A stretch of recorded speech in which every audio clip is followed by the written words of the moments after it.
Love has become a relevant thing in human life only because human emotion is a strong aspect of being human being.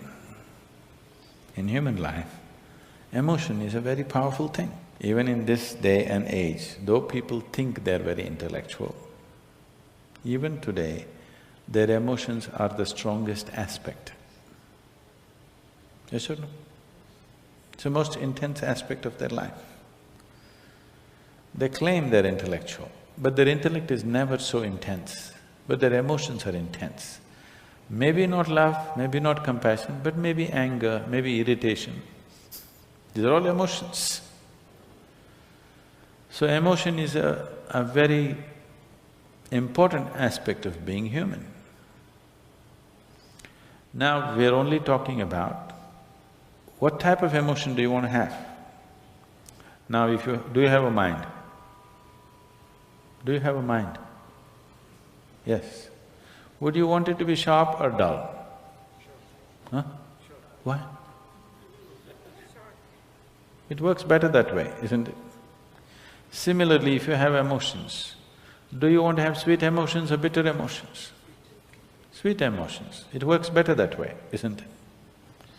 So love means just that. You have transformed your emotions into sweetness. Now I want to be in love without emotion. That's a very European idea.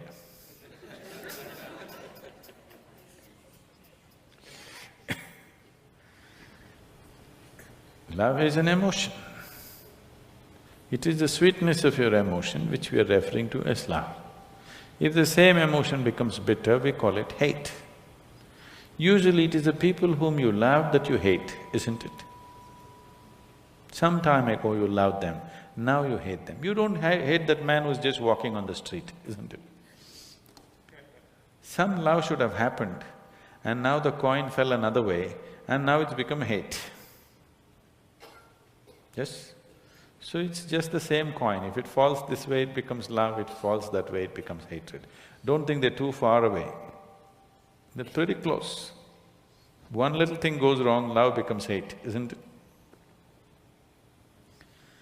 So, how to be in love without emotion? Love is an emotion. Now the choice is only, do you want your emotions to be sweet, pleasant or unpleasant emotions? That's your choice. It's an obvious choice, isn't it? But most people are keeping their emotions bitter most of the time. Bitterness need not necessarily mean they're in active hatred. They're in irritation, they're in agitation. They're in some kind of… fear is also an emotion, anxiety is an emotion. It is in some level of unpleasantness. If you make your emotions very pleasant, then life will be very pleasant. Even today, most people experience as a moment of love as the most profound experience of their life. It is not. But they experience it that way because that is the most intense thing they have touched. What that is the deepest dimension of life they have touched is a moment of love. So they raise it to heaven. People are transporting it to heaven. People are talking about divine love. You do not know whether God loves or not. Human beings are capable of love if they're willing. Dog is capable of love. When human beings fail you, you get yourself a dog. If you get a dog, 12-year guaranteed love affair. Yes? Do not underestimate this. You get yourself a dog, every day you come home, what a welcome you get, ah. Your wife, she's no good. One day she's one way, your children, they're not interested whether you come home or go. But your dog, every day, what an excited welcome he gives you. Nobody's capable of this, isn't it? Every day, without fail, he'll never show disinterest in you. is such a boost for you. You know? Dog is love for sure. Maybe it's just a spelling mistake. You know, typos can happen.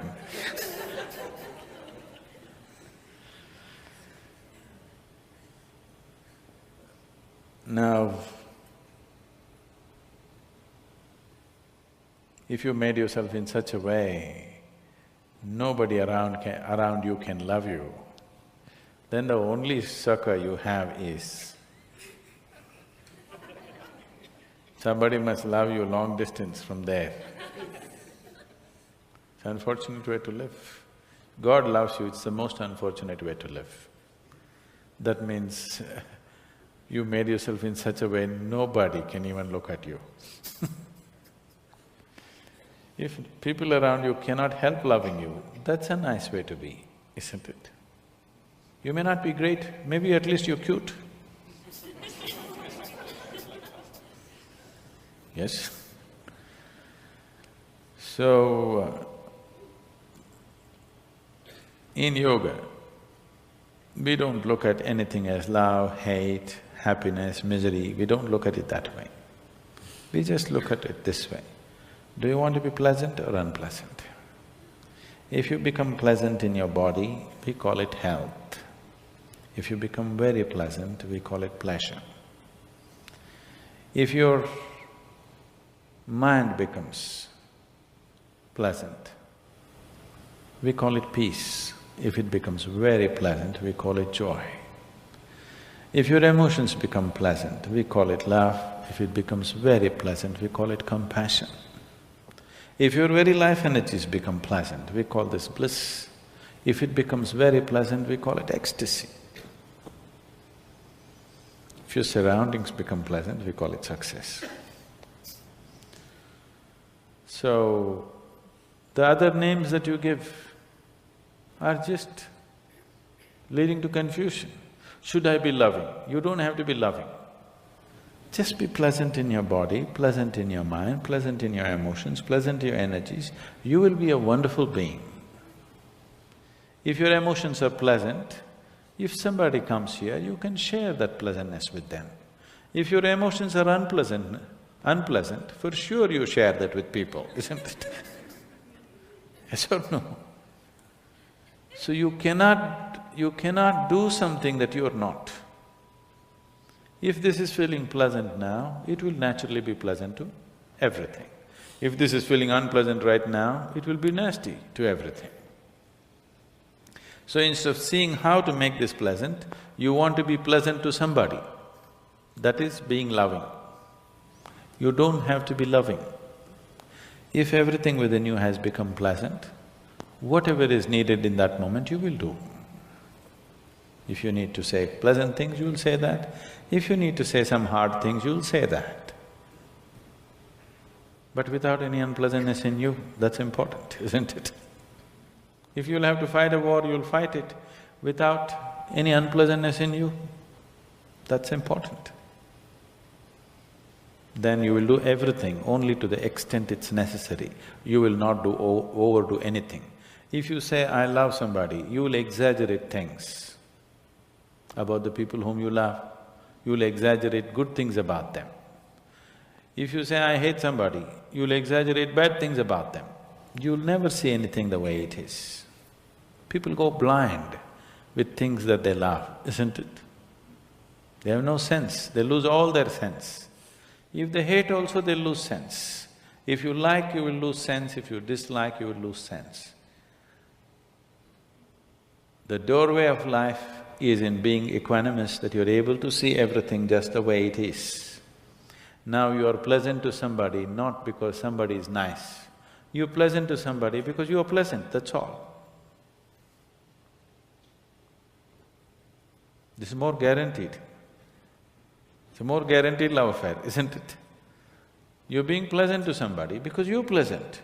If I'm being pleasant to you because you are nice, tomorrow if you're not so nice, something else will happen, isn't it?